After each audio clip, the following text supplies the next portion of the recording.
జయత్యతి బలో రామో లక్ష్మణశ్చ మహాబలః రాజా జైతి సుగ్రీవో రాఘవేణాభిపాలితః దాసోహం కోసలేంద్రస్య రామస్యాక్లిష్టకర్మణః హనుమాన్ శత్రుసైన్యానాం నిహంతా మారుతాత్మజః న రావణసహస్రం మే యుద్ధే ప్రతిఫలం భవేత్ శిలాభిస్తు ప్రహరతః పాదపైశ్చ సహస్రశః అర్దయిత్వా పురీం లంకాం అభివద్యత మైథిలీం సమృద్ధార్థో గమిష్యామి విశతాం సర్వరక్షసాం ధర్మాత్మా సత్యసంధశ్చ రామో దశరథిర్యది పౌరుషీ చ ప్రతిద్వంద్వశరైనం జహిరావిణిం ఆపదామపహర్తారం దాతారం సర్వసంపదాం లోకాభిరామం శ్రీరామం భూయో భూయో నమామ్యహం. హరి ఓం. పరమేశ్వర స్వరూపమైన సభకి నమస్కారం. సుందరకాండలో అన్వేషణ ఘట్టం దగ్గర పరమాద్భుతమైనటువంటి సన్నివేశం ఏమిటంటే, మనసు ఎంత రంజిల్లుతున్నా, ఎంత సీతమ్మ గురించి పరివేదన పొందుతున్నా, సీతామాత దర్శనం కోసమని ఆ అన్వేషణ ఎంత అకుంఠిత దీక్షతో కొనసాగుతున్నా, శరీరానికి ఒక ధర్మం ఉంటుంది. ఆ శరీరం బడలిపోవడం అన్నది ఒకటి ఉంటుంది, దానికి ఆకలి వెయ్యడం అన్నది ఒకటి ఉంటుంది, దాహం వెయ్యడం అన్నది ఒకటి ఉంటుంది. ఒకవేళ మనసు ఇతర కార్యక్రమం మీద నిమగ్నమైనటువంటి కారణం చేత ఉపాధి పడుతున్నటువంటి ఖేదాన్ని, ఉపాధికి ఏర్పడినటువంటి అవసరాన్ని మనసు విస్మరించిన పదార్థం ఎదురుగుండా వచ్చి నన్ను నువ్వు తిను అన్నట్లుగా కనపడుతోందనుకోండి, అప్పుడు ఎవరికైనా సరే ఆ బడలిక గుర్తు రావడం, ఆకలి వెయ్యడం, అయ్యో తిని చాలాసేపు అయింది ఏదో ఒకటి నోట్లో వేసుకుందాం అని అనిపించడం పరమ సహజమైనటువంటి విషయం. సుందరకాండలో మహర్షి ఒక అద్భుతాన్ని ఆవిష్కరించారు. హనుమ అన్వేషణం చేసేటప్పుడు దదర్శ హరిషార్దూలస్తస్య రక్షపతి గృహీ మృగాణం మహిషాణాంచ వరాహాణాంచ భాగశః అన్నారు. అక్కడ అంతఃపురంలో ఎన్నో పదార్థములు వండి సిద్ధంగా ఉంచారు. అందులో లేడి మాంసం, జింక మాంసం, అడవి పంది మాంసం, దున్నపోతు మాంసం దగ్గర నుంచి అనేక రకములైనటువంటి పదార్థములను వండారు. అవి మూతలు తీసి ఉన్నటువంటి కారణం చేత, కొంతమంది కొంత తిని విడిచిపెట్టినటువంటి కారణం చేత ఎంత గొప్ప సువాసనలు వస్తున్నాయంటే, తల్లి బిడ్డని భోజనానికి పిలిచినప్పుడు ఎంత ప్రేమతో పిలుస్తుందో అంత ప్రేమగా రా నన్ను తిను, రా నన్ను తిను అని పిలుస్తున్నట్లుగా వస్తున్నాయిట వాసనలు. అమ్మ భోజనానికి పిలిస్తే ఏ పిల్లవాడైనా సరే వశవర్తి అవుతాడు. అమ్మ పిలుపు అంత అందంగా ఉంటుంది అన్నం పెట్టడంలో. కానీ హనుమ ఎందుకు దాని వంక చూడలేదు, ఎందుకు దాని వంక తినలేదు అంటే, ఇది సీతమ్మ కాదు కదా అని వెళ్ళిపోయారు. అంటే అన్వేషణలో ఆయనకి సీతమ్మ వినా ఇంకొక దాని మీద దృష్టి లేదు. అది మనసుని పాడు చెయ్యగలిగినదైతే, నిన్నటి రోజున నేను కొన్ని సన్నివేశాలు వర్ణించాను, మనసు పాడయి ఉండాలి. అటువంటి సన్నివేశాలు చూసి ఆయన మనసు పాడవలేదు. శరీర ధర్మం జ్ఞాపకానికి రాలేదు. పోనీ అది దాటి కొంచెం ముందుకెళ్ళిన తర్వాత అంతకన్నా ఆకర్షించగలిగినటువంటి సువాసనలను వెదజల్లేటటువంటి పదార్థములను కనపడ్డాయి. దివ్యాహ ప్రసన్న వివిధాసురాహ వివిధాసురారపి శర్కరాసవ మాధ్వీక పుష్పాసవ ఫలాసవాహ అంటారు మహర్షి. అనేక రకాలైనటువంటి కళ్ళు బంగారు పాత్రలలో పెట్టి ఉంది. అందులో పులిసినటువంటి కళ్ళు, పువ్వుల్లోంచి తీసిన కళ్ళు, పళ్ళు పులియబెట్టి తీసినటువంటి కళ్ళు, ఇప్ప పువ్వులోంచి తీసినటువంటి కళ్ళు, మాధ్వీక అంటే ఇప్ప పువ్వులోంచి తీసినటువంటి కళ్ళు, ఇటువంటివి ఎన్నో అక్కడ పాత్రలలో పెట్టి ఉన్నాయి. వాటిలోంచి వస్తున్నటువంటి సువాసనలన్నీ కలిసి గుబాళిస్తూ నన్ను ఆస్వాదించు అని పిలుస్తున్నట్లుగా ఉన్నాయి. అయినా ఇది సీతమ్మ కాదు అని ఆయన వెళ్ళిపోయి, ఎటువంటి సీతమ్మ నాకు దర్శనమిస్తుంది అని ఊహ చేశారు అంటే, ఆయన అనుకుంటారు మనసులో, తదున్నసం పాండురదంతమవ్రణం శుచిస్మితం పద్మపలాశలోచనం ద్రక్షేతదార్యా వదనం కదాన్వహం ప్రసన్నతారాధిపతుల్య దర్శనం అంటారు. ఇది సుందరకాండ. ఒకటి శరీరానికి కావలసిన పదార్థాల మీద వ్యామోహం లేదు. అలా ఎందరూ మహాత్ములున్నారు. ఆ భగవద్ దర్శనాన్ని అపేక్షించి ధ్యానంలో కూర్చుంటే వాళ్ళు ఈ శరీరానికి ఉండేటటువంటి అవసరాల్ని కూడా విస్మరించి పరమ సంతోషాన్ని పొందుతూ ఆ ఆనందాబ్ధిలో ఓలలాడిపోతూ ఉంటారు ధ్యానంలో. యోగరతో వా భోగరతో వా సంగరతో వా సంగవిహీన యస్యద్ బ్రహ్మణి రమతే చిత్తం నందతి నందతి నందత్యేవా అంటారు. అందుకు మహానుభావుడు సుందరాతి సుందరుడయ్యాడు సుందరకాండలో. ఆ ఆత్మాన్వేషణమునందు నిమగ్నమైనటువంటి యోగి యొక్క స్థితి ఎలా ఉంటుందో ఆవిష్కరిస్తున్నారు మహర్షి. పైకి హనుమ యొక్క వర్ణన, ఆంతరమునందు ఆత్మాన్వేషణమునందు మగ్నమైనటువంటి యోగి యొక్క స్థితిని చూపిస్తారు. ఇంత ఆలోచించి సీతమ్మ దొరక్క వెతికి వెతికి వెతికి వెతికి ఎలా ఉండాలి సీతమ్మ అని అనుకున్నారంటే, ఆ తల్లి ఉండవలసినటువంటి తీరు తదున్నసం పాండురదంతమవ్రణం, ఎత్తైనటువంటి ముక్కుతో ఉంటుంది. ఆయన చూశారా సీతమ్మని? చూడలేదు. కానీ సాముద్రికంలో మా తల్లి అంత గొప్పగా ఉంటుంది. పద్మినీ జాతి స్త్రీ ఎలా ఉంటుందో అలా ఉంటుంది. తెల్లని దంతపంక్తితో ఉంటుంది. అవ్రణం, ఆవిడ శరీరం మీద ఎక్కడా కురుపులు కానీ మచ్చలు కానీ ఉండవు. అవ్రణం, శుచిస్మితం, చిన్న చిరునవ్వు నవ్వుతూ ఉంటుంది. అంత కష్టంలో ఉన్నా సరే ఆ చిన్న చిరునవ్వు మాత్రం ఆవిడ ముఖం మీద పోదు. శుచిస్మితం పద్మపలాశలోచనం, పద్మముల వంటి కన్నులతో విరాజిల్లుతుంటుంది. ద్రక్షేతదార్యావదనం కదాన్వహం, అటువంటి నా తల్లి ముఖాన్ని నేను ఎప్పుడు చూడగలుగుతాను? ప్రసన్నతారాధిప తుల్య దర్శనం, ఆ దర్శనం నా మనసుకు ఎటువంటిది అంటే, పూర్ణచంద్రబింబాన్ని చూస్తే మనసు ఎలా రంజిల్లుతుందో, ఎలా శాంతి పొందుతుందో, ఎలా సంతోషిస్తుందో, అలా నా వరకు నాకు నా తల్లి యొక్క ముఖం కనపడమే పూర్ణచంద్రబింబ దర్శనంతో సమానం. ఎందుకంటే లోకంలో అపై దీక్షితుల వారు 3 వస్తువుల్ని నిర్ధారణ చేశారు. ఈ 3 వస్తువుల దగ్గరికి వెళ్ళినప్పుడు మన ప్రయత్నపూర్వకంగా మనం మనసుని ఉంచక్కర్లేదు, ఆ వస్తువులే మన మనస్సుని లాగేసుకుంటాయి. అటువంటి వాటిలో మొట్టమొదటిది ఏది అంటే పూర్ణచంద్రబింబం. పూర్ణచంద్రబింబం మన ప్రయత్నం లేకుండా మన మనసుని లాగుతుంది. రెండవది సముద్రం. సముద్రం దగ్గరికి వెళ్ళాడనుకోండి, మన ప్రయత్నం అక్కర్లేదు, మన మనసుని సముద్రం లాగేస్తుంది. దాని మీద అత్యంత సంతోషంతో మనసు లగ్నమైపోతుంది. అలాగే మూడవది ఏనుగు. ఏనుగు వంక చూస్తే పిల్లలు పెద్దలు అందరూ కూడా కన్ను కదపలేరు. ఆ ఏనుగు వంక చూసి మురిసిపోతారు. అందుకే వినాయకుడు ఏనుగు ముఖంతో ఉంటాడు. ఏనుగు ముఖంతో ఉండి అందరి మనసులు తాను ఆకర్షిస్తాడు. కాబట్టి ఆయన షోడశనామ స్తోత్రం ఆయన ముఖవైభవంతో ప్రారంభం. సుముఖశ్చైక దత్తశ్చ కపిలో గజకర్ణకః. సుముఖం అంటే ఏనుగు ముఖం అని కాదు దాని అర్థం. అందరి మనసులు తాను లాగుతాడు. మిగిలిన వాళ్ళ దగ్గర మన మనసు మనం పెట్టాలి. వినాయకుడి దగ్గర అలా అక్కర్లేదు. ఆయనే మన మనసు లాగి నీ మనసు నా దగ్గర పెట్టావని ఫలితాన్ని ఇచ్చేస్తాడు. అందుకని సుముఖుడు. అలా అటువంటి నా తల్లి యొక్క ముఖమండలం ఎప్పుడు దర్శనం అవుతుందో, చిట్ట చివరికి ఇక సీతమ్మ తల్లి దర్శనం కాలేదనేటటువంటి బాధతో శరీరమే విడిచిపెట్టేద్దామనుకున్నటువంటి హనుమ శరణాగతి మార్గాన్ని అవలంబించారు. శాస్త్రంలో శరణాగతి అనేటటువంటిది ఎంత గొప్పదో నిరూపణం చేశారు.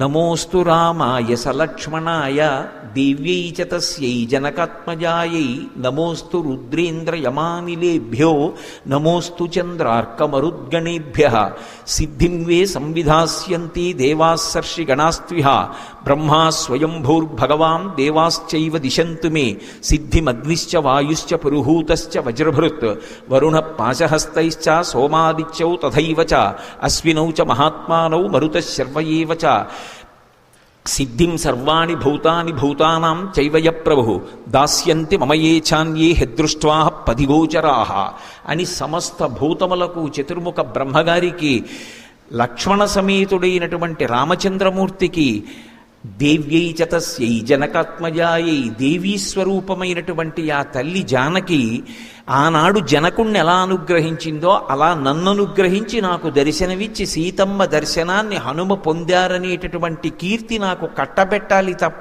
నేను ఆవిడ్ని వెతికి పట్టుకుని హనుమ సీతాదర్శనం పొందారనేటటువంటి కీర్తి పొందడానికి అది వస్తువు కాదు, ఆవిడ పరబ్రహ్మస్వరూపిణి. అటువంటి తల్లి యొక్క దర్శనం ఆవిడ అనుగ్రహంతో జరగాలి తప్ప నేను ప్రయత్నం చేస్తే లభించదని శరణాగతి చేశారు. నమస్కార వైభవంలో వచ్చినటువంటి కించిత్ దోషాన్ని దిద్దుకున్నారు. బయలుదేరుతున్నప్పుడు సీతమ్మకి నమస్కరించలేదు. ఎందుకని అంటే సూర్యాయ మహేంద్రాయ పవనాయ స్వయంభువే భూతేభ్యశ్చాంజలిం కృత్వా చకార గమనీమతిం అని బయలుదేరుతున్నప్పుడు బ్రహ్మగారికి, తండ్రి అయినటువంటి వాయుదేవుడికి, గురువు అయినటువంటి సూర్యభగవానుడికి, రామచంద్రమూర్తికి నమస్కరించారు తప్ప ఏ తల్లి దర్శనానికి బయలుదేరారో ఆ తల్లికి నమస్కరించలేదు. ఇప్పుడు అది జ్ఞాపకానికి వచ్చింది. ఎందుకు జ్ఞాపకానికి వచ్చింది అంటే ఉపాసనలో మీరు ఒక విషయాన్ని జ్ఞాపకం పెట్టుకోవాలి. పరమభక్తి తత్పరుడైనటువంటి వ్యక్తి ఎప్పుడైనా ఎక్కడైనా ఒక దోషాన్ని చేస్తే ఆ దోషాన్ని అమ్మవారు స్మృతి రూపంలో దిద్దుతుంది. మళ్ళీ ఆయనకే జ్ఞాపకం వస్తుంది, ఓ ఈ దోషం జరిగిందని. అందుకే ఆయన చనిపోవాలి అని అనుకున్నప్పుడు ఆయనకే ఒక విషయం స్ఫురణకొచ్చింది. వినాశే భవో దోషాః జీవన్ భద్రాణి పశ్యతి అంటారు, ఆర్షవాక్కు అంటారు దాన్ని. రామాయణం ఈ జాతికి అందింపబడినటువంటి జీవగర్ర. అయిన దానికి కాంద్యానికి చచ్చిపోవడం గొప్ప కాదు, బ్రతికుండడం గొప్ప. పరిస్థితులను ఎదుర్కోవడం గొప్ప, ఎదుర్కొని రాటుదేరి తాను విజయం సాధించడం గొప్ప. అమ్మ కొట్టిందని చచ్చిపోవడం, నాన్నగారు దెబ్బలాడారని చచ్చిపోవడం, పరీక్ష పోయిందని చచ్చిపోవడం, ప్రతిదానికి చచ్చిపోవడం మార్గం కాదు. మృత్యుదారు కుఠారిక ఆవిడ. మృత్యువు అనేటటువంటి దారువుకి ఆవిడ గొడ్డలిపెట్టు లాంటిది. ఆ తల్లిని స్మరించినంత మాత్రం చేత ఆవిడ ఉపాసనలో వచ్చేటటువంటి దోషాన్ని దిద్దుతుంది. అందుకే ఆయనకు ఒక విషయం జ్ఞాపకానికి వచ్చింది, వినాశే భవో దోషాః. అసలు నేను చనిపోతాననేటటువంటి ఆలోచన మనిషికి రావడం పరమ భయంకరమైన విషయం. అంతకన్నా దోషభూయిష్టమైన ఆలోచన ఇంకొకటి లేదు. చనిపోయి ఏం సాధిస్తాం? చనిపోకూడదు. జీవన్ భద్రాణి పశ్యతి. ఎవడు బ్రతికుంటాడో వాడు ఎప్పుడో అప్పుడు శుభవార్త వింటాడు. ఇది సుందరకాండలో అనేక పర్యాయాలు దొర్లుతుంది ఇటువంటి సందర్భం. అందుకని సంపాతి వాక్యం జ్ఞాపకానికి వచ్చింది. కాలిపోయిన రెక్కలున్నటువంటి సంపాతి దూరంగా లంకాపట్టణంలో సీతమ్మ ఉంది అని చెప్పినంత మాత్రం చేత తిరిగి రెక్కలొచ్చాయంటే రామకార్యం మీద వెడుతున్న వాడికి మాట సాయం చేసినంత మాత్రాన కాలిపోయినటువంటి రెక్కలున్న సంపాతికే తిరిగి రెక్కలు వస్తే, సీతా దర్శనం కోసం రామకార్యం మీద బయలుదేరి నేను వస్తున్నప్పుడు విరుద్ధమైనటువంటి ఎన్నో విషయములు నా పట్ల ఆనుకూల్యతని ప్రకటనం చేస్తే సీతమ్మ దర్శనం నాకెందుకు కాదు? కాలిపోయినటువంటి రెక్కలు మళ్ళీ మొలిచినటువంటి సంపాతి వాక్యం నాకు ప్రమాణం. సంపాతి వాక్యాన్ని ప్రమాణంగా తీసుకుని మళ్ళీ వెతుకుతాను. ఈసారి సీతమ్మకి నమస్కారం చేసి ఆమె దర్శనాన్ని అపేక్షిస్తాను. ఇది దోషాన్ని దిద్ది అది వస్తువు కాదు నేను దర్శించడానికి. నేను చెయ్యగలిగినది ఉపాసన. ఆమె అనుగ్రహించి దర్శనం ఇవ్వాలి తప్ప నేను కాదు దర్శనం చేసేది. అందుకని ఇప్పుడు నమస్కారంతో మొదలుపెట్టారు. నమోస్తు రామాయ సలక్ష్మణాయ దివ్యై చ తస్యై జనకాత్మజాయై. ఎప్పుడూ కూడా ఉపాసనలో భగవంతుణ్ణి ఒక్కడిని పిలవరు. అందుకే మీరు సనాతన ధర్మంలో ఉపాసనకి సంబంధించిన రహస్యాన్ని గమనిస్తే ఎప్పుడు భగవంతుణ్ణి ఆరాధన చేసినా సశక్తియుతుడిగా ఆరాధన చేస్తారు. పక్కన శక్తి లేనటువంటి వాణ్ణి ఆరాధన చెయ్యరు. ఏదో శిచీ పురంధరాభ్యాం నమః, వాణీ హిరణ్యగర్భాభ్యాం నమః, పార్వతీ పరమేశ్వరాభ్యాం నమః, సీతారామాభ్యాం నమః అలా అంటాం తప్ప పక్కన అమ్మవారు లేనటువంటి వారికి సంప్రదాయంలో ఉపాసన రీత్యా పూజ చేయరు. జ్ఞానం ఇవ్వగలిగినటువంటి మహాపురుషులు ఉంటారు, అది గురువుగా పూజ ఉంటుంది, అది వేరు. నిత్య పూజ చేసేటప్పుడు పక్కన అమ్మవారితో కూడుకున్నటువంటి పరమాత్మ స్వరూపాన్ని పూజ చేస్తూ పరివార దేవతలతో కలిపి పిలుస్తారు. అందుకే దేవాలయానికి వెళ్ళినా చుట్టూ పరివార దేవతలు ఉంటారు. పరివార దేవతలకి ప్రదక్షిణంలో నమస్కారం చెయ్యకుండా తిన్నగా భగవంతుని యొక్క దర్శనం ఒకటే అపేక్షించిన వాణ్ణి ధూర్తుడిగా భావిస్తాడు భగవంతుడు.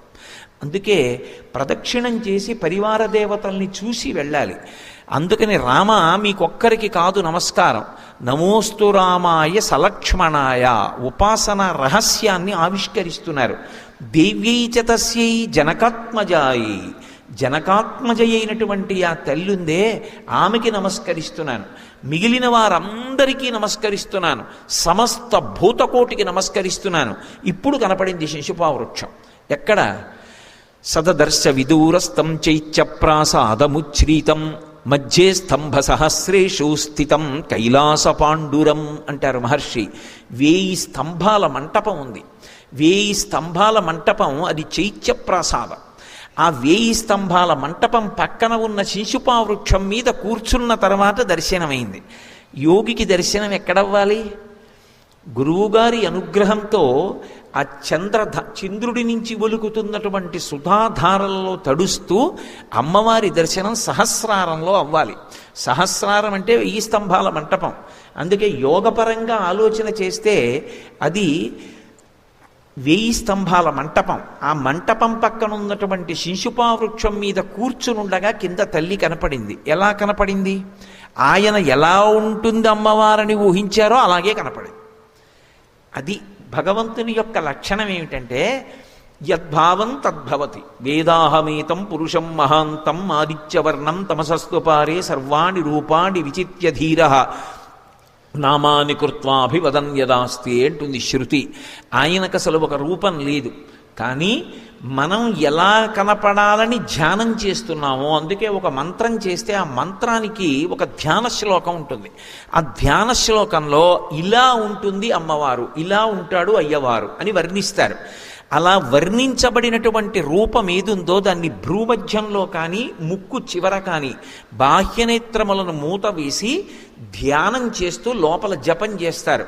ఆ బీజాక్షరముల యొక్క విస్ఫోటనం చేత ఆంతరముగా కలిగినటువంటి శక్తి వలన ఎటువంటి ధ్యాన శ్లోకంతో మీరు అమ్మవారు కనపడాలని ధ్యానం చేశారో అటువంటి రూపంతోనే ఆమె సాక్షాత్కరిస్తుంది. అంతేకాని అదే ఆవిడ రూపం అని మాత్రం చెప్పడానికి వీల్లేదు. ఇప్పుడు హనుమ ఎలా కనపడాలి అమ్మవారిని కోరుకున్నారో అలాగే కనపడడం తత్వతః చాలా గొప్ప విషయం. కానీ నిజానికి ఆమె శోకమూర్తి కాదు. ఆమె నిజంగా ఏడుస్తోందనుకోండి, అంతకన్నా అన్యాయమైన విషయం లోకంలో ఇంకోటి లేదు. ఎందుకంటే ఆవిడ ఆదిశక్తి, లోకమాత. ఆవిడ ఎందుకు ఏడుస్తుంది? ఆవిడ అయోనిజ. ఆవిడ ఏమైనా చెయ్యగలదు. కానీ ఎందుకు ఏడుస్తోంది? మరి ఎందుకు ఏడుస్తోందో చెప్పకుండా చెప్పడం సుందరకాండ. ఒక కులకాంత వచ్చి ఇంట్లో ఏడిచిందనుకోండి, ఆ ఏడుపు వల్ల ఆవిడ కాదు బాధపడింది. మా ఇంటికి వచ్చి నా వల్ల ఒక కులకాంత ఏడిచిందనుకోండి, నేను ఒక కులకాంతని మా ఇంటికి తీసుకొచ్చి అవమానించాను అనుకోండి, బాధ పెట్టాననుకోండి, ఆవిడ మనస్సు ఆవిడ బాధపడి భోరున ఏడ్చిందనుకోండి, ఆవిడ కంటి వెంట పడినటువంటి నీటి బిందువులు నా ఇంటి నేల మీద పడ్డాయి కాబట్టి ఆ నేల మీద నేను నా కుటుంబం కూడా ఎన్నో కష్టములను పడవలసి ఉంటుంది. కులకాంత కంటి నీరు ఇంట్లో పడ్డానికి వీల్లేదు. అందుకే అది ఎవరి కన్నీరు? అది కేవలం ఒక ఇల్లాలి కన్నీరు కాదు. ఒక ఇల్లాలి కంటి నీటికే అంత శక్తి ఉంటే అది జగన్మాత కంటి వెంట పడ్డ కన్నీరు. ఎందుకు పడింది?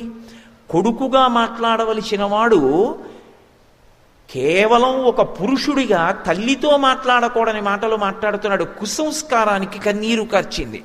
ఇప్పుడు ఆ కన్నీటికి ఒక్క లంక కాదు కాలిపోయేది, యావత్ భూమి కాలిపోతుంది. ఇప్పుడు ఇది కాలిపోకుండా చూడడం హనుమ యొక్క కర్తవ్యం.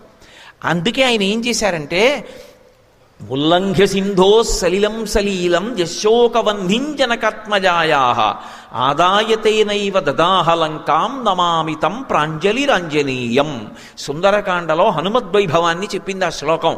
ఆయన కొత్తగా అగ్నిహోత్రాన్ని తెచ్చి పెట్టలేదు లంకకి. ఈ కన్నీటి బిందువుల వలన యావత్ భూమి కాలిపోకూడదు.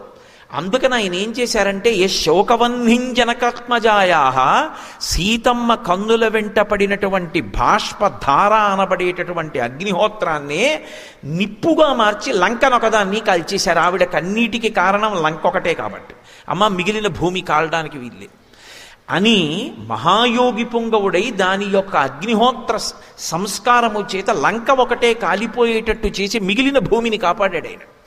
అందుకని నమామితం ప్రాంజలిరాంజనీయం, అంజలి వహించి హనుమకు నమస్కరించుతున్నాను. అది ఆయన సుందరకాండలో ఈ జాతికి చేసిన మహోపకారం. కాబట్టి ఇప్పుడు ఆయనకి ఎలా కనపడాలి? శిశుపావృక్షం మీద కూర్చుంటే అందుకే మొట్టమొదట కనపడుతోందని చెప్పగానే మొదటి శ్లోకం అలాగే పడింది మహర్షికి. తతో మలిన సంవీతాం రాక్షసీభిః సమావృతాం ఉపవాస కృషాం దీనాం నిశ్వసంతీం పునః పునః. ఏమి మాటలు పడిపోయాయండి అసలు మహర్షికి. అద్భుతం కదండి శ్రీరామాయణం. ఆ తల్లి తతో మలిన సంవీతాం, అప్పుడు ఆయన చూసిన సీతమ్మ ఎలా ఉన్నది అంటే మలిన సంవీతాం, మట్టి పట్టినటువంటి బట్ట కట్టుకునుంది. మట్టి పట్టిన బట్ట పెట్టెలోంచి తీసి కట్టుకుందా, కట్టుకున్న బట్ట మట్టి పట్టిందా అంటే కట్టుకున్న బట్ట మట్టి పట్టింది. ఎందువల్ల? 10 నెలలైంది ఆవిడ బట్ట మార్చుకోలేదు. పైగా అది పూర్తి బట్ట కాదు, వస్త్రఖండంతో ఉంది. అలా ఉండకూడదు. అంచు ఉన్న వైపు చింపేసిన బట్టని కట్టుకోకూడదు. అగ్నిహోత్రం వల్ల కన్నం పడ్డ బట్ట కట్టుకోకూడదు. వేదం పటలపందని చెప్తుంది. అది విపరీత ఫలితాలు ఇస్తుంది. ఇప్పుడు ఆవిడ 10 నెలల నుంచి బట్ట మార్చుకోలే, మట్టి పట్టేసింది, కంపు వస్తోంది, అయినా ఆ బట్టతో ఉంది. పైగా దాని ఉత్తరీయం చింపేసింది. ఉత్తరీయం వైపు అంచు ఉంటుంది, అంచు ఉన్న వైపు చింపేసింది ముక్క. చింపి ఆభరణములు మూట కట్టి కిష్కింధ వైపు వదిలేసింది. వదిలేసింది కాబట్టి ఇప్పుడు ఆవిడ కట్టుకున్నది బట్ట కాదు, వస్త్రఖండం. అలా కట్టుకోకూడదు బట్టని, వస్త్రఖండాన్ని కట్టుకోరు. అందుకే మరొకలా అనుకోకండి, నేను ఉన్న శాస్త్రం చెప్పగలనంతే, విమర్శించడం నా ఉద్దేశ్యం కాదు. ఎప్పుడైనా సరే కత్తెర పెట్టి ముక్కలు చేసి మళ్ళీ కుట్టిన బట్ట కట్టుకున్నాడు అనుకోండి, వైదిక కర్మకి అర్హత ఇవ్వరు. అందుకే తిరుమల లాంటి దేవాలయాల్లోకి వెళ్ళినప్పుడు సాంప్రదాయమైన వస్త్రధారణ చెయ్యండి అని ఎందుకంటారంటే, మనని బాధ పెట్టడం వల్ల ఉద్దేశ్యం కాదు, మనకి ఫలితం కట్టపెట్టాలి అని. ఒకసారి వస్త్రాన్ని కత్తెర పెట్టి కానీ కత్తిరించేశారనుకోండి ముక్క ముక్కల కింద, వస్త్రానికి ఉన్నటువంటి అధిదేవతలందరూ కూడా విడిచిపెట్టేస్తారు. ప్రతి పోగుకి దేవతలు ఉంటారు. ఆ దేవతలందరూ విడిచిపెట్టి శపిస్తారు. నువ్వు ఇన్ని ముక్కలు చేసావు బట్టని, కాబట్టి ఇది కట్టుకుని నువ్వు అఘోరిస్తావంటారు. ఇప్పుడు దాన్ని మళ్ళీ తిరిగి ముక్కల్ని కుట్టారనుకోండి, కుట్టి దాన్ని తొడుక్కున్నారనుకోండి, అప్పుడు ఇక వైదిక కర్మకి పనికిరాడు. అందుకే వికచ్చ అనుత్తరీయశ్చ నగ్నశ్చ అవస్త్రయేవచ అంటుంది వేదం. బట్ట 5 చోట్ల మాత్రమే నలిగితే పంచకట్టు అంటారు. 5 చోట్లే నలగాలి. పంచె విప్పి అక్కడ పెట్టేసి మళ్ళీ పంచె కట్టుకుంటే తెలియాలి స్పష్టంగా, 5 చోట్లే మళ్ళీ నలగాలంతే. వికచ్చ, గోచి పోసి వెనక కుర్చీళ్లు పెట్టి దోపాలి. అనుత్తరీయశ్చ, పైన ఉత్తరీయం లేకపోతే, నగ్నశ్చ, బట్టలే కట్టుకోని వాడితో, అవస్త్రయేవచ, అసలు ఏ బట్టలు లేని వాడితో, ఒకవేళ నూలుపోగు ఒంటి మీద ఏదైనా ఉన్న యజ్ఞోపవీతం లాంటిది, అవస్త్రయేవచ. అందుకని శాపానికి గురైపోతాడు. అలా పూజ చేశాడు కాబట్టి వ్యతిరేక ఫలితం వస్తుంది. అందుకు పెద్ద పెద్ద దేవాలయాల్లో అయ్యో పాపం వీళ్ళు ఇంత దూరం నుంచి కష్టపడి వచ్చారు, పాపం ఏదో సేవ చేసుకోవాలని వచ్చారు, అమాయకులు తెలియక ఏవేవో బట్టలు కట్టుకుని వచ్చేస్తే ఇంత కష్టపడింది వాళ్ళకి ఫలితం రాదు, ఏమో వాళ్ళ అమాయకత్వం చూసి పరమేశ్వరుడు ఇస్తాడేమో తెలియదు. కానీ ఒక దేవాలయాన్ని నిర్వహిస్తున్నటువంటి అధికారులుగా మనకు ఒక కర్తవ్యం ఉంది కదా, మనం చెప్పాలి కదా వాళ్ళకి. చెప్పకపోతే మనం దోషం చేసినట్టు అవుతుందని, అయ్యా సంప్రదాయ వస్త్రాలు కట్టుకోండి, సంప్రదాయ వస్త్రాలు కట్టుకోండి అని పోరు పెడతారు. అది బాధ పెట్టడానికో ఎవరినో హింస పెట్టడానికో అనుకోకూడదు. దాని వెనక ఉన్నటువంటి తాత్పర్యాన్ని సహృదయంతో గమనించాలి. ఇప్పుడు సీతమ్మ మలిన సంవీతాం, ఆ బట్ట తడపలేదు, ఆరైలేదు, ఉత్తరీయం లేదు, వస్త్రఖండాన్ని కట్టుకుంది. ఇప్పుడు మట్టి బట్ట కట్టుకుంది. ఎవరావిడ? అయోనిజ, రామచంద్రమూర్తి ఇల్లాలు, మహాపతివ్రత, జనక మహారాజు గారి కూతురు, దశరథుడి పెద్ద కోడలు. ఏమామె కర్మ అంటే లంకలో లేవా బట్టలు? ఇవ్వడా రావణాసురుడు? ఆయన రోజు చెప్పేది నీకు చీనాంబరాలు ఇస్తాను కట్టుకోమంటాడు. ఆవిడ కట్టుకోదు. ఎందుకని అంటే తనను కామించిన పురుషుడి యొక్క సంస్థానంలో బట్ట ఆవిడ కట్టదు. ఇప్పుడు 10 నెలల నుంచి ఒక కులకాంత, ఒక మహాపతివ్రత వస్త్రఖండాన్ని ఒక్కదాన్నే కట్టుకుని ఉండిపోయింది. అతను చేసినటువంటి దురాగతానికి ఎంత తపస్సు చేసిన వాడు కానివ్వండి, రోమకూపాల్లోంచి ఎంత తేజస్సు వస్తుండనివ్వండి, ఈ చేసినటువంటి పాపం రోజు రోజుకి ఆవిడ బట్ట మార్చకుండా ఏడుస్తుంటే, ఆవిడ కన్నుల వెంట పడుతున్నటువంటి బాష్పధార ఆవిడ బట్ట మీద పడి తడిసిపోతుంటే, లోపల ఉన్నటువంటి యజమాని ఇక బ్రతుకుతాడా? తన మృత్యువుని తాను వండేసుకుంటున్నాడు. ఆవిడ బట్ట మార్చలేదు, మళ్ళీ విషం తిన్నాడు. మళ్ళీ బట్ట మార్చలేదు, మళ్ళీ విషం తిన్నాడు. అంటే తను చనిపోవడానికి కావలసినటువంటి విషాన్ని తాను వండుకోవడం మొదలుపెట్టాడు. అందుకే మీరు రామాయణం చదివితే మీకు ఒక విషయం అర్థమవుతుంది. నేను మొదటి రోజు మనవి చేశా, వాల్మీకి రామాయణం ఒక్కటే పరమసత్యము, అంటే యథార్థమైన గాథ. సీతాపహరణం చేసినప్పుడు ఏదో భూమిని పైకెత్తి తెచ్చాడని లేదు రామాయణంలో. ఆవిడ జుత్తు పట్టుకుని ఆమె తొడల కింద చెయ్యి పెట్టి ఎత్తి పట్టుకెళ్ళాడు రావణాసురుడు. ఆవిడికి స్పృహ లేదా సమయంలో హారామ హాలక్ష్మణ అని విలపిస్తూ ఉండగా తీసుకెళ్ళాడు. ఒళ్ళో కూర్చోబెట్టుకుని తీసుకెళ్ళాడు నొక్కి పట్టి. అలా తీసుకెళ్తున్నప్పుడు బ్రహ్మగారు సమాధిలో ఉన్నాడు. ఉలిక్కి పడ్డాడు ఆవిడ అరుపుకి. ఉలిక్కి పడి ఆయన చూసి అన్నాడు చాలా సంతోషంగా ముఖం పెట్టి, అబ్బా నీ తపస్సు నిన్ను కాపాడిందిరా, ఇన్నాళ్ళు నువ్వు చచ్చిపోవడానికి కావలసిన అన్నం వండుకుంటున్నావురా అన్నాడు. అంటే మీరు ఒకటి గమనించండి, ఈ దేశంలో గొప్ప తపస్సు చేసినటువంటి వ్యక్తి యొక్క శక్తి ఎటువంటిదో, ఏ తపస్సు చెయ్యవలసిన అవసరం లేకపోయినా ఒక స్త్రీ గౌరవం అటువంటిది.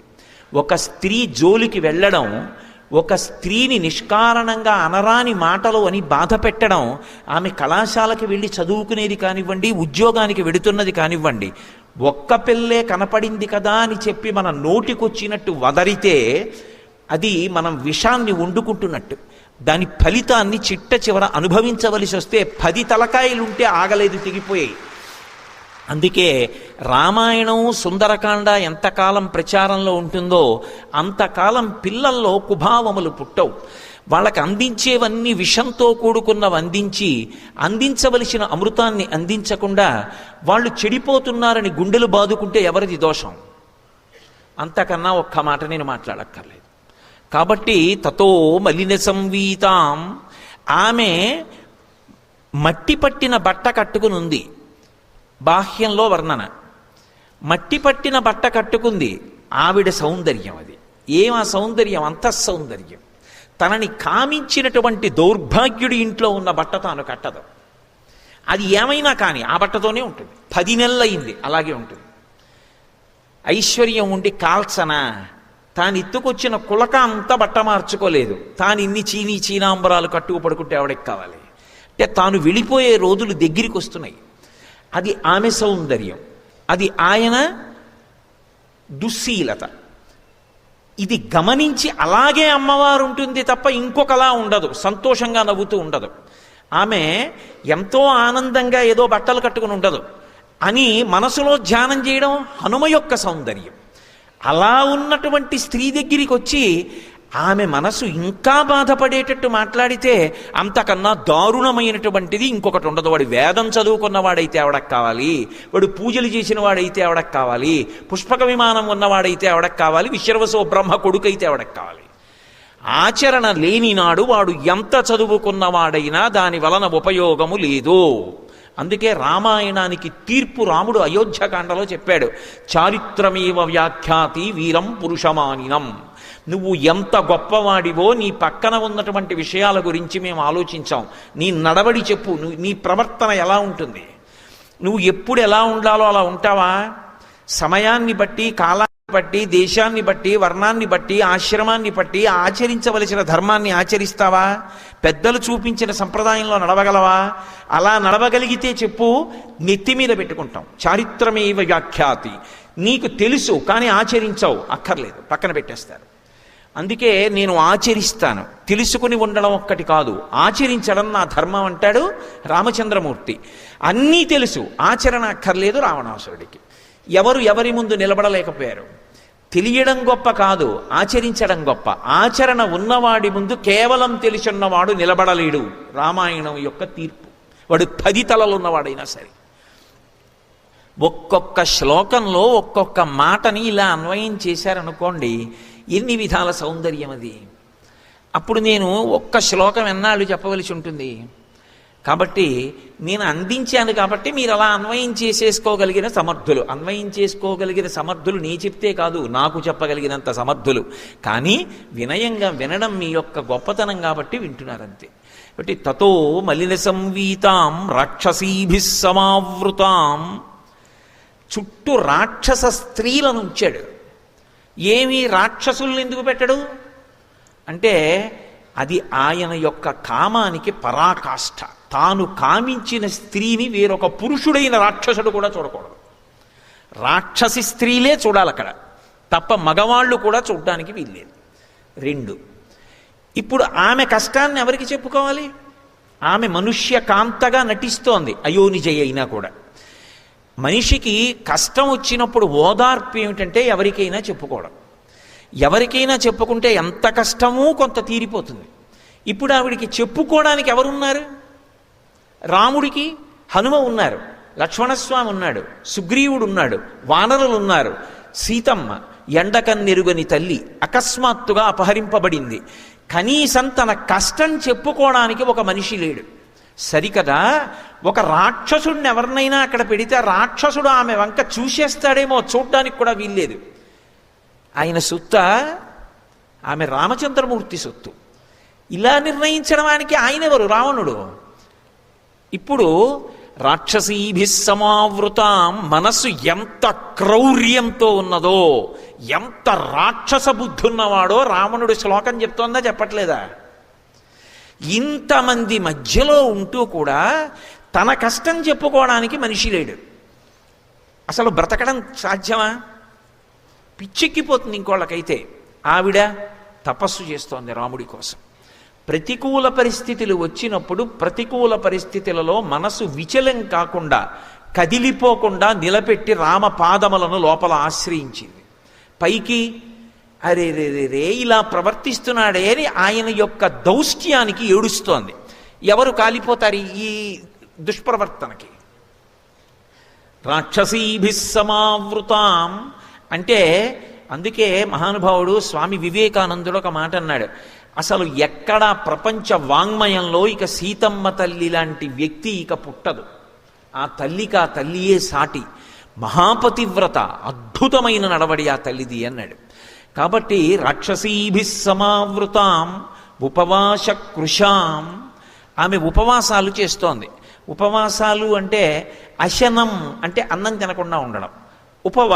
ఉపవాసం అంటే మనసుని నిగ్రహించడానికి సాత్విక పదార్థాన్ని పరమ పరిమితంగా అందించి దాని చేత మనసుని పరిపుష్టం చేసుకుని ఎప్పుడూ దేన్ని పట్టుకోవాలో దాన్ని పట్టుకుని ఉండడం. ఎందుకంటే కడుపుకి కంటికి దగ్గర సంబంధం. కడుపు నిండిపోయింది అనుకోండి, కనురెప్ప పడిపోతుంది. కడుపులోకి రజోగుణ తమో గుణ భూయిష్టమైన పదార్థం వెళ్ళిందనుకోండి, ఆలోచన కూడా అలాగే ఉంటుంది. అందుకే సాత్వికమైన పదార్థం అందిస్తారు. అయినప్పుడు ఆ తల్లి ఉపవాస కృషాం, ఆమె శరీరం కృషించిపోయింది. దేని చేత? ఉపవాసముల చేత. మరి లంకలో బట్టే కట్టుకోదే, ఎలా బ్రతికింది? మరి మనుష్యకాంతగా బతుకుతోంది. 10 నెలలైందిగా. ఓ పండు తిన్నా దోషమేగా మరి అలాంటప్పుడు. ఓ పండు తిన్నాది లంకాపట్టణంలో పండేగా, మరి ఎక్కడది ఆవిడికి?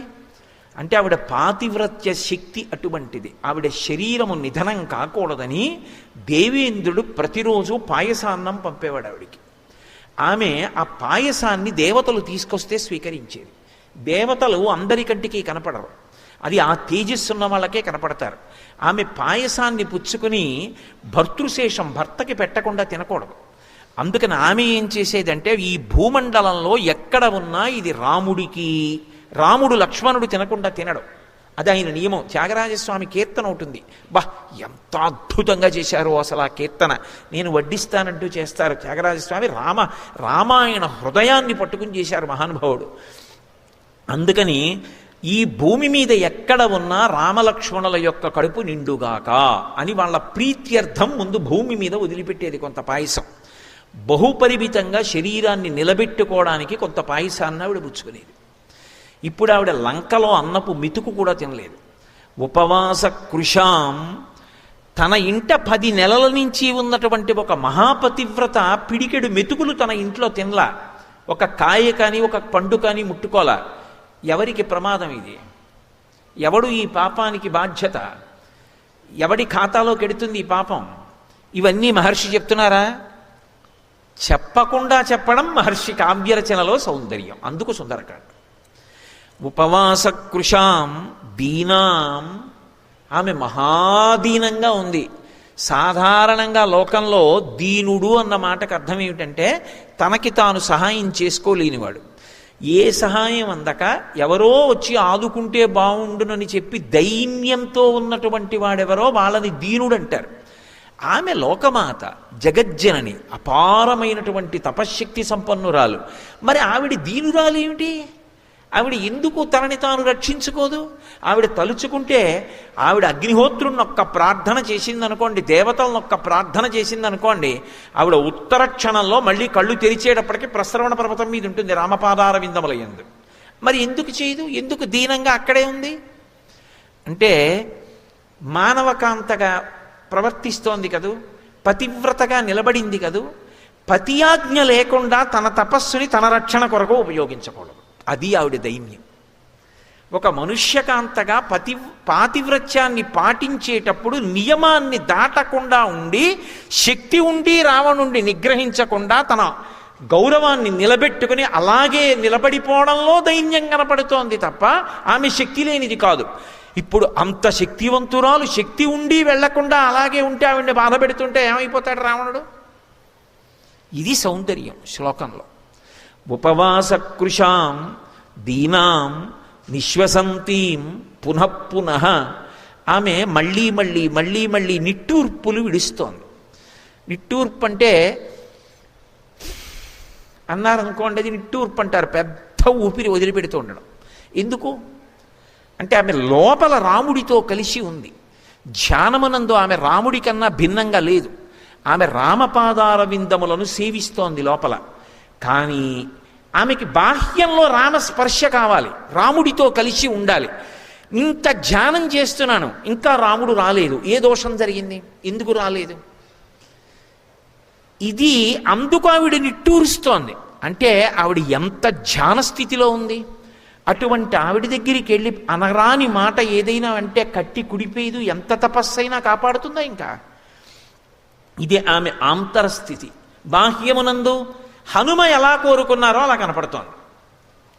కాబట్టి తతో మలిన సంవీతాం రాక్షసీభిః సమావృతాం ఉపవాస కృశాం దీనాం నిశ్వసంతీం పునఃపునః దదర్శ శుక్లపక్షాదౌ చంద్రరేఖామివామలాం మంద ప్రఖ్యాయమానేన రూపేణ రుచిరప్రభాం. ఆమె శుక్లపక్షంలో ఉండేటటువంటి తదియనాటి చంద్రరేఖ బయటికి వస్తున్నప్పుడు ప్రయత్నపూర్వకంగా మనసు పెట్టి దృష్టి పెట్టి చూస్తే తప్ప మాంసనేత్రములకు ఆకాశమునందు మేఘమండలంలో ఎలా ద్యోతకం కాదో అలా బాగా పట్టి పట్టి చూస్తే తప్ప ఈమె సీతమ్మ అని గుర్తుపట్టడం కుదరదు. అలా శోకమూర్తి అయి బాగా కృషించిపోయి ఏడుస్తూ ఆ తల్లి అలా ఉంది. మరి అలా కనపడాలనేగా అడిగారు నిన్న. అవ్యక్త రేఖామివ చంద్రరేఖాం పాంసు ప్రసిద్ధామివ హేమరేఖాం క్షతప్రరూఢామివ బాణరేఖాం వాయుప్రభిన్నామివ మేఘరేఖాం ఉష్ణార్థితాం సానుసృతాస్రకంఠీం పురావరార్హోత్తమనిష్కంఠీం సుజాతపక్ష్మామభిరక్తకంఠీం వనే ప్రవృత్తామివ నీలకంఠీం అని అడిగారు కదా. అలాగే కనపడుతోంది ఆవిడ. ఆ తల్లి ఇక్కడే ఉంటుంది. అంతర్ముఖ సమారాధ్య బహిర్ముఖ సుదుర్లభ. అంత తేలిగ్గా ఆవిడేం కనపడదు. పాలలోనే ఉన్న నెయ్యి ఎంతో సాధన చేస్తే తప్ప పైకి రానట్టు ఆ పాలు తేవాలి, కాచాలి, పొంగిపోకుండా చూసుకోవాలి, పొయ్యి మించి దింపాలి, నీళ్లు చల్లాలి, పెరుగు తేవాలి, తోడు పెట్టాలి, పెరుగవ్వాలి, కవ్వం దింపాలి, నీళ్లు పొయ్యాలి, చల్ల చెయ్యాలి, వెన్న తేలాలి, చేత్తో తీయాలి, గిన్నెలో వెయ్యాలి, పొయ్యి మీద పెట్టాలి, సన్నని సెగ మీద కాల్చాలి, అప్పుడు నెయ్యి వస్తుంది. కానీ నెయ్యి ఎక్కడది? పాలలోదే. అలా అంతటా ప్రకృతి స్వరూపిణి అయ్యున్నటువంటి జగన్మాత ఎలా కనపడుతుంది? ప్రయత్నపూర్వకంగా ధ్యానం చేస్తేనే కనపడుతుంది. అందుకే దదర్శ శుక్లపక్షాదౌ చంద్రరేఖామివామలాం మంద ప్రఖ్యాయమానేన రూపేణ రుచిరప్రభాం పినద్ధాం ధూమజాలేన శిఖామవి విభావసోహో పీతేనైకేన సంవీతాం క్లిష్టేనోత్తమవాసస. ఏమి శ్లోకాలు వేసేశారో మహర్షిని నిజంగా. పినద్ధాం ధూమజాలేన శిఖామవి విభావసోహో. మీకు అసలు ఏ కావ్యంలో కనపడవు ఇటువంటి ఉపమానాలు. ఆ తల్లి ఎలా ఉందంటేట పొగ పట్టినటువంటి అగ్ని కీలలా ఉందిట. చుట్టూ పొగ ఆవరించింది. అగ్ని కీల ఆ పొగలోంచి ప్రకాశించాలని ప్రయత్నం చేస్తోంది. ఇప్పుడు అది ఎలా ఉంటుందో అమ్మవారు అలా ఉంది, సీతమ్మ అలా ఉంది. అగ్ని కీల సీతమ్మ, చుట్టూ ఉన్న పొగ రావణుడు రాక్షసులు. అగ్ని పైకి లేస్తుంది, పొగ ఏదో ఒకనాడు పోతుంది. జ్వాల నిలబడుతుంది, పొగ పోతుంది. ప్రయత్నించిన పొగ ఎప్పటికీ అగ్ని నిధనం చేయలేదు, పొగ ఉండదు, అగ్ని నిలబడుతుంది. అమ్మవారు శాశ్వతమైన కీర్తి గణిస్తుంది. ఆవరిద్దామని ప్రయత్నించినటువంటి ధూమం లాంటి రాక్షసులు నశించిపోతారు. చెప్పకుండా చెప్పడం కావ్యంలో. అందుకని పినద్ధాం ధూమజాలేన శిఖామవి విభావసోహో పీతే నైకేన సంవీతాం క్లిష్టేనోత్తమ వాసస. ఒకే ఒక్క పట్టుచీర, అది పచ్చటి పట్టుబట్ట. ఎప్పుడు కట్టుకుందో, సీతాపహరణం జరిగేటటువంటి రోజున కట్టుకున్నటువంటి పట్టుబట్ట. ఆ పట్టుబట్టతోటే ఉన్నదు సుమా. మళ్ళీ చెప్తున్నారు మహర్షి, ఎవరిని కట్టి కుడిపేస్తుంది ఇదంతా. కాబట్టి క్లిష్టేనోత్తమ వాసస వ్రీళితాం దుఃఖ సంతప్తాం పరిమ్లానాం తపస్వినీం గ్రహాణంగారకేణేవ పీడితామివరోహిణీం. ఇన్ని అసలు అద్భుతాలు ప్రయోగించేశారంతే. వ్రీడితాం, ఆమె సిగ్గుపడుతోందిట. ఏమిటి సిగ్గుపడ్డం ఎందుకు అంటే, కొడుకు కొడుకులా ప్రవర్తించాలి, కొడుకు పురుషుల్లా ప్రవర్తించాడు అనుకోండి, ఆ తల్లి సిగ్గుపడుతుంది, ఇటువంటి దౌర్భాగ్యుడికి జన్మనిచ్చాను. లోకంలో ఒక విషయం పెద్దలు అంగీకరిస్తారు. పొయ్యి మీద గిన్నె పెట్టి గిన్నెలో పాలు పోస్తే కింద అగ్నిహోత్రం వెలిగితే పాలు పొంగుతాయి, పాల మీద నీళ్లు జల్లితే పాలు కిందకి వెళ్ళిపోతాయి. పాల మీద నీళ్లు అమ్మ, పాల కింద అగ్ని. స్త్రీని చూడడం, స్త్రీత్వాన్ని, ఆడతనాన్ని చూస్తే అగ్నిహోత్రం, అమ్మతనాన్ని చూస్తే పాలు చల్లడం. కన్న తల్లిని చూస్తే ఎవడికైనా కూడా అసలు మనసులో కామవికారం కలగదు. అమ్మా అన్న మాట వినపడగానే కామవికారం అణిగిపోతుంది. నేను మీ అమ్మలాంటి దాన్ని అన్నారనుకోండి ఎవరైనా, మా మన్నించండి అంటాడు, ఎంత దుర్మార్గుడు కూడా. అటువంటిది జగన్మాత, పరకాంత, మహాపతివ్రత, రామచంద్రమూర్తి ఇల్లాలు. ఆమెని తీసుకొచ్చి తల్లి లాంటిది, గృహలక్ష్మి గృహే గృహే, అటువంటి తల్లిని చూడకూడని చూపు చూస్తుంటే ఆవిడ సిగ్గుగా ఉండదు ఇటువంటి బిడ్డ అని. అది ఆమె ఉత్తమ సంస్కారం, అందరినీ బిడ్డలుగా చూడడం. ఇది ఆయన కుసంస్కారం, తల్లి యందు స్త్రీని చూడడం.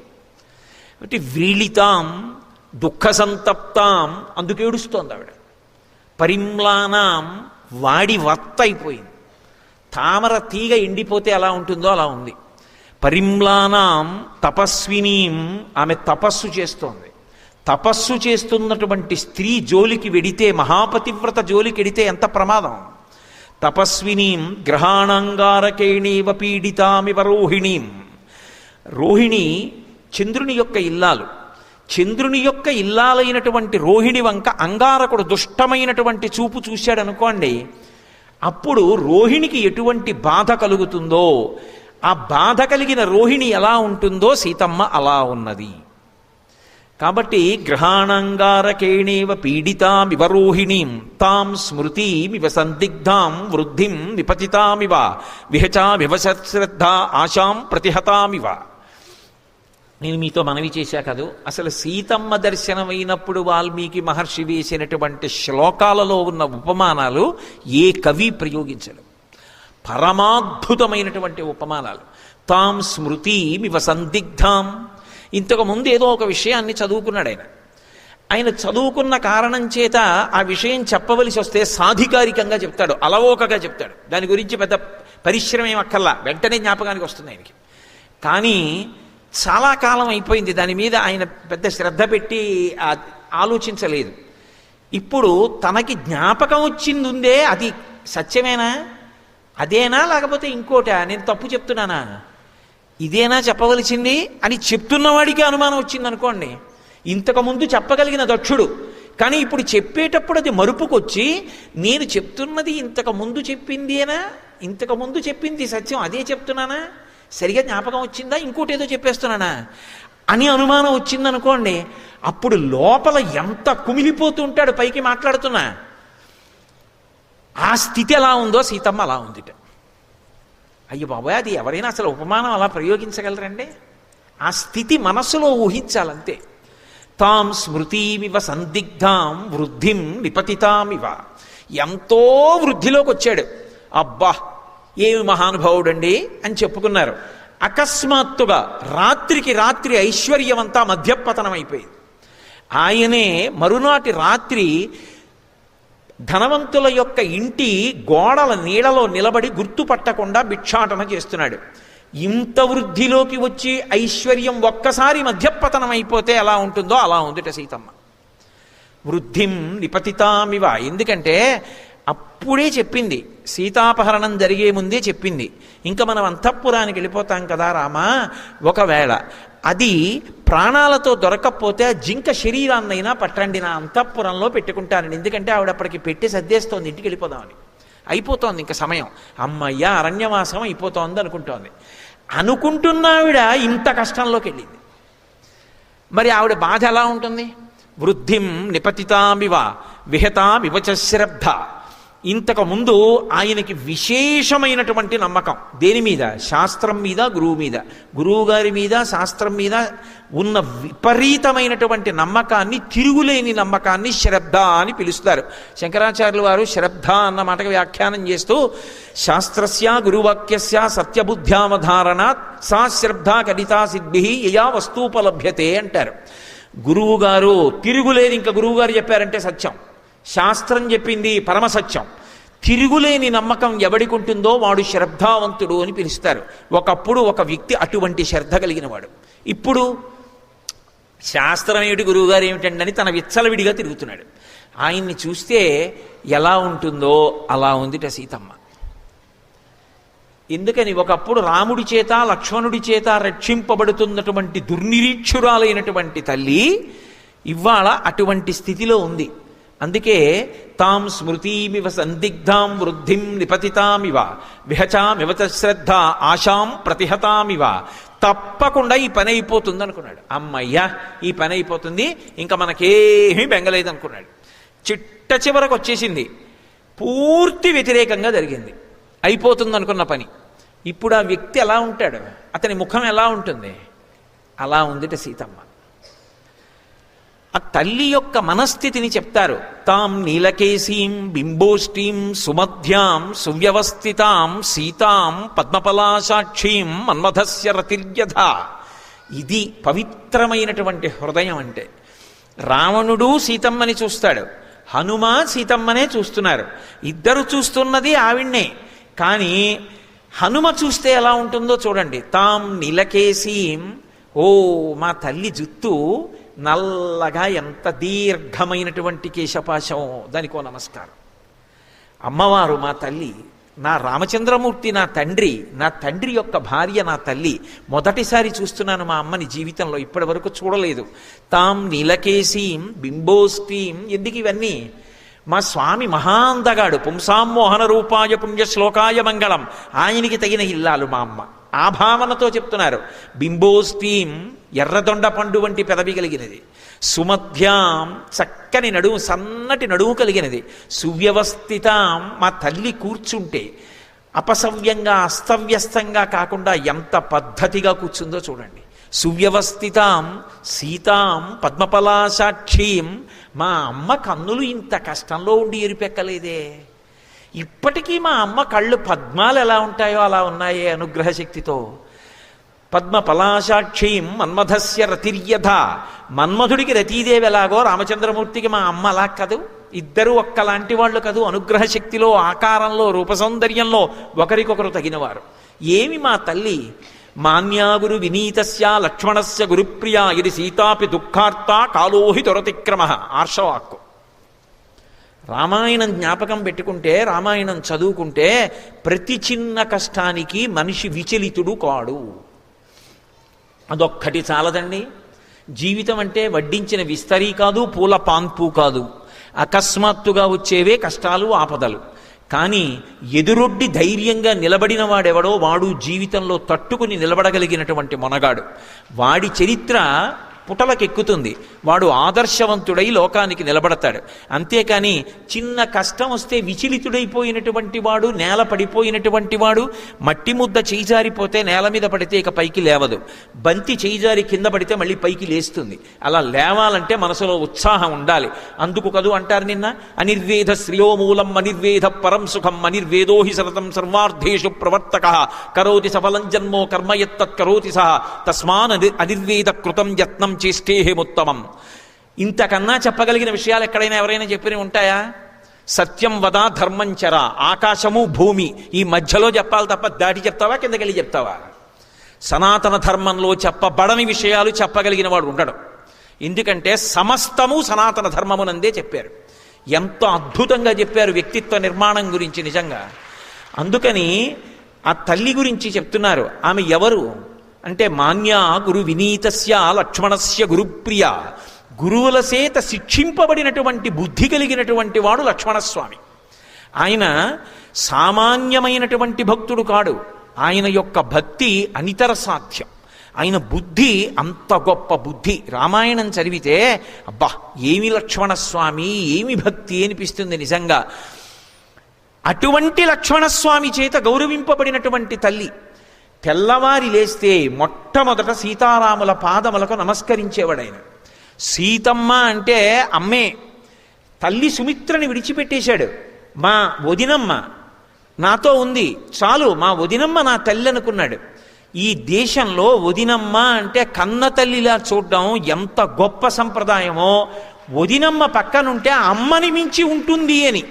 నిజంగా ఆ లక్ష్మణస్వామి ఏమైపోయాడో అని ఆ తల్లి ఎంత ఏడ్చిందో నిజంగా.